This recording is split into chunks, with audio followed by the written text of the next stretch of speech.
বলো।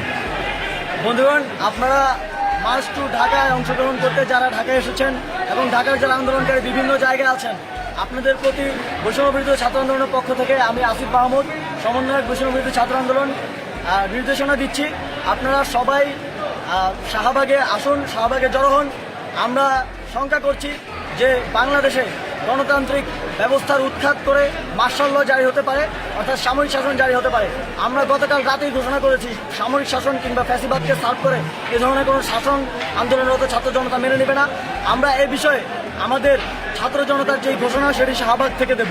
আপনারা সবাই শাহবাগে আসুন, যে যেখানে আছে ঢাকার মিছিল নিয়ে শাহবাগে আসুন।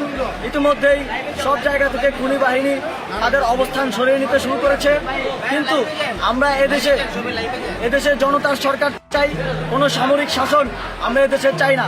সামরিক শাসন যখনই এসেছে বাংলাদেশের ক্ষতি করে গিয়েছে, আমরা কোনো প্রকার সামরিক শাসন চাই না। এবং আমরা জানি আমাদের যেই সামরিক ব্যবস্থা আছে, যে সেনাপ্রধান আছেন, তিনি শেখ হাসিনার আত্মীয় হন।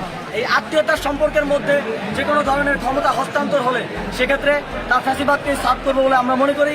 যেই জীবনগুলো আমাদের শহীদ ভাইয়েরা দিয়েছেন, সেই জীবনগুলো ব্যর্থ হবে যদি এই ফ্যাসিবাদের সরকার বা ফ্যাসিবাদী ব্যবস্থার বিলোপ না ঘটে। আমরা এই ফ্যাসিবাদী ব্যবস্থার বিলোপ চাই, শুধু ব্যক্তি হাসিনার পতন সেটা সম্ভব না।